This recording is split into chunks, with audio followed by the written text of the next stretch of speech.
خپل ژوند کې هیڅ کله د 15 قسمه خلکو سره ملګرتیا ونه کړي او ملګرتیا هو ډېره غټه خبره ده چیرته ورسره په لاره کې هم شریک لاړ نشي او دا زه نه وایم دا د امام جعفر صادق رحمه الله پلار امام باقر رحمه الله خپل زوی ته نصیحت کوي چې ای بچي په خپل ژوند کې د 15 قسمه کسانو د ملګرتیا نه ځان وساته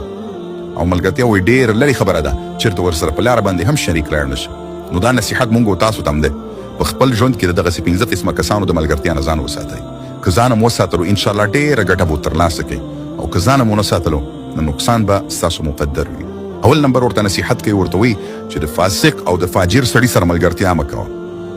ځکه کوم سړی چې د خپل رب خیال نه ساتي د هغه د حکمونو خیال نه ساتي نو ستا به څه خیال وساتي او کوم سړی چې د خپل رب سره وفادار نشو هغه به تا سره څه وفا وکړي نو د فاسق او د فاجر سړي د ملګرتیا نه ځان ساته دویم ورته وي چې د دروغجن سړي د ملګرتیا نه ځان ساته کم سړی چې دروغجن دی او دروغ وي د دغسې سړي د ملګرتیا نه ځان ساته ځکه وایي د دروغجن سړي هیڅ دین او ایمان نه وي معلوم او د ده په قول او فعل کې ډېر غټ تضاد وي نو لهذا وایي د دروغجن سړي د ملګرتیا نه ځان ساته او دریم ورته وایي د هغه سړي د ملګرتیا نه ځان ساته چې د هغه معاملات د خپلو خپلوانو سره جوړ نه دي یعنی د ترحمۍ ارتکاب کوونکی دی او که ترحمي کوونکی دی د خپلو رشته دارانو سره نو وایي د دغسې سړي د ملګرتیا نه ځان ساته کوم سړی چې د خپلو خپلوانو سره وفادار نه دی خپلو خپلوانو سره تعلق صحیح نه دی نو وایي تا سره به څه تعلق صحیح شي چې ته یو پردی سړی نو وایي د دغسې سړي د ملګرتیا نه هم ځان ساته او ورته بیا فرمایي چې د بېوقوف او د کمکل سړي د ملګرتیا نه ځان ساته ځکه دا ستا د عزت خیال نشي ساتلی ځکه دی د خبرې کولو او د خبرې اورېدلو وخت نه پیژني ستا د عزت به خیال ونه ساتي او بیا اخر کې ورته وایي چې د بخیل سړي سره ملګرتیا مه کوه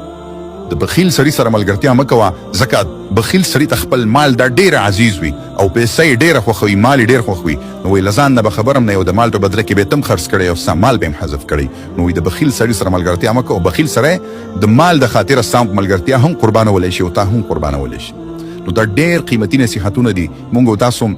ژوند د زندګي دا ملګري ځان ته جوړ کړي او یارانې دوستانې کو نو باید موږ چې کله هم د یو چا سره ملګرتیا کوو دغې 15 خبرو ته وګورو چې دغه 15 خبرې خو په هغې کې موجودې نه دي فاسق فاجر خو نه دی بخیل خو نه دی دروغجن خو نه دی فترحمي کوونکی خو نه دی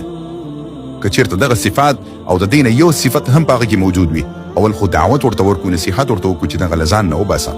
او د فارسي یو متل دی وایي هر څه برو خو عادت نه برو عادت ډېره په سخته باندې د انسان نه وځي کوشش کوئ د دغسې خلکو د ملګرتیا نه ځان وساتئ د دغسې خلکو د یارانې دوستانې نه ځان وساتئ انشاءالله ډېر څه به ترلاسه کوئ او دا ډېر قیمتي نصیحتونه دي ډېرې قیمتي خبرې دي ځکه د فاسق او د فاجر سړي چې ورته وایي د ملګرتیا نه ځان وساته نو فاسق او فاجر سړی چې کوم سړی د خپل رب خیال نه ساتي د رب د حکمونو خیال نه ساتي نو هغه به ستا څه خیال وساتي او به تا سره څه وفا وکړي هغه به تا سره څه مینه وکړي لهذا د دغسې خلکو د ملګرتیا نه ځان وساتئ الله دې د عمل کولو توفیق او نصیب کړي السلام علیکم ورحمة الله وبرکاته